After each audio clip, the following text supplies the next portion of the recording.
আমার ছোট্ট মাকে মেরেছে 1 মাস হচ্ছে, আজকে 23 তারিখ।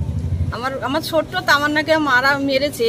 আমার গ্রামের আমার প্রতিবেশী যারা বলেছে যে সাক্ষী দেবে কি থাকবে, দেখেছে আমার মাকে যে মেরেছে দেখেছে।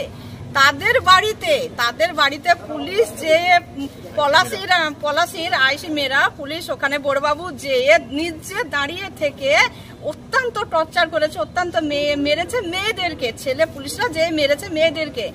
ওদের কি মেরেছে কেন, যে ওনারা জিজ্ঞাসা করতে গেছেন কেন পুলিশ এসেছেন, ওনাদেরকে জানা তো দরকার। ওনাদের স্বামীদেরকে কোথায় নিয়ে যাওয়া হচ্ছে, কেন নিয়ে যাওয়া হচ্ছে জানা দরকার। ওনারা জানতে চেয়েছে মেরেছে। এমনকি ছোট্ট একটা বাচ্চা যে বারবার আমি বলছি আমার তামান্না চলে গেছে, আর কোনো তামান্না যেন কিছু না হয়। ওই পলাশির পুলিশকে বারবার বলছি। কয়দিন আগে আমি এসপির কাছে এসে বলে গেছিলাম, উনি আমাকে ভরসা দিয়েছিলেন, ওনার ভরসায় আমি গেছিলাম।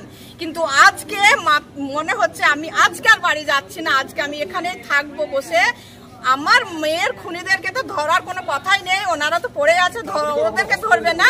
আবার আমার মেয়ের খুনিদেরকে ধরানোর জন্য যারা হেল্প করবে, যারা বলছে যে আছে ওখানে আছে আমরা সাহায্য করব, ওনাদেরকে হুমকি দিচ্ছে বড়বাবু, পলাশির বড়বাবু ওনাদেরকে হুমকি দিয়ে ইতিমধ্যে ওনাদের বাড়িতে যেয়ে মেয়েদের ওপর অত্যাচার করছে।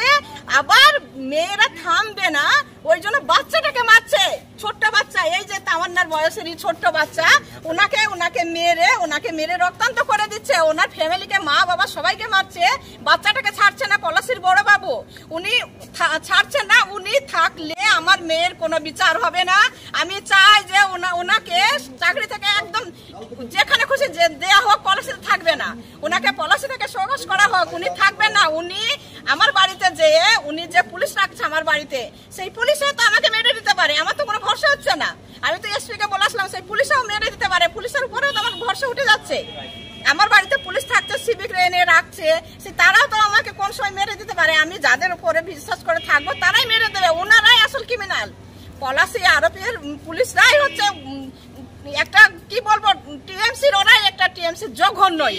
আমার কালকে কজনকে অ্যারেস্ট করেছে আপনাদের গ্রামে? কালকে 3 জনকে করেছিল, জানতে পেরেছে যে নেই ওই জন্য ছেড়ে দিয়েছে। 2 জনকে বিনা দোষে 2 জনকে নিয়েছে, বলছে ওদেরকেই করা হবে। ওরা সাংবাদিকের সামনে বলেছে যে তামান্নাকে মেরেছে দেখেছে, ওরা মারবে, ওরা মেরেছে দেখেছে, ওই জন্য ওদেরকে মারবে, ওই জন্য ওদেরকে হুমকি দেবে। পুলিশ বলছে যে অন্য একটা ঘটনায় তাদের নামে হাজার ইস্যু করা যেতেই পারে, হাজার ইস্যু করা পুলিশের কি কাজ নেই? পুলিশ মানে মার্ডার হয়ে যাচ্ছে সেটা খেয়াল করে না করে, কে হাত কাটছে, কে বিলেট দিয়ে চিড়ে দিচ্ছে, কে পেয়ারা ডালে লেগে যাচ্ছে, ওগুলা পুলিশের কাজ? ওগুলা পুলিশ দেখবে না? তামান্নাকে মেরে দিয়েছে সেটা দেখবে? কি করবে পুলিশ কি করবে? পুলিশে এই যে মেয়েটাকে মারছে এটা দেখবে না? মানে কে পেয়ারা ডালে কেটে যাচ্ছে সেটা পুলিশ দেখবে? তাহলে কি করে মোলান্দি ঠান্ডা হচ্ছে? কি করে আমার মেয়ে মরার পরেও মোলান্দি ঠান্ডা হচ্ছে? আমি তো বারবার আমার একটাই দাবি, আমার তামান্না চলে গেছে, আর কেউ জানো না যায়। এ তো তামান্নার বয়সে, একে তো মেরে দিচ্ছে। আজকে এসপির সাথে কি কথা হলো? উনি বললেন আমি দেখবো, সবকিছু খোঁজ নিয়ে দেখবেন, কিন্তু ওনার উপর আমার আর ভরসা হচ্ছে না। আমি 1 মাস ধরে বসে আছি, ওনার 1 মাস ধরে আমি ওনার অপেক্ষায় বসে আছি। উনি ক্রিমিনালদের গ্রেফতার করবে, উনি আমার মধ্যে আতঙ্ক লাগিয়ে দিল। তামান্না গেছে, আবার তামান্নার বয়স আবার কেউ যাবে। আপনারা কি পুলিশের তদন্তে খুশি নন? না, আমি পুলিশের তদন্তে খুশি না, আমি সিবিআই তদন্ত করব। সিবিআই তদন্ত অনেকদিন আগে থেকে করার চেষ্টা করছিলাম, শুধুমাত্র পুলিশে ভরসা দিয়েছিলেন আমরা আছি, আমরা করব। উনাদের ওপর আমার আর ভরসা নেই। আমি সিবিআই তদন্ত করব, আমি সিবিআই এর তদন্ত করব। তারও যদি আরো অন্য কিছু থাকে আমি তাদের কাছে যাব, কিন্তু পুলিশের উপর আমার আর ওই পলাশি পুলিশের উপর আর কোনো আমার ভরসা হচ্ছে না।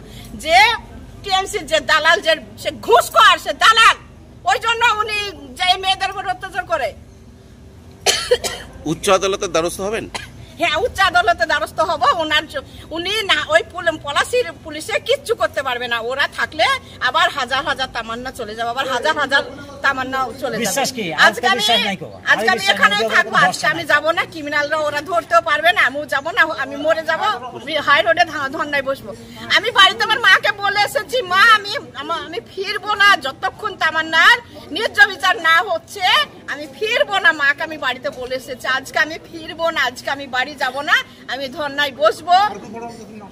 ওই বড়বাবু যতক্ষণ না সরছে, যতক্ষণ ক্রিমিনাল না অ্যারেস্ট হচ্ছে, আমি ধর্নায় বসবো, তামান্নার আব্বু তামান্নার মা থেকে যাবে, কোথাও যাবে না।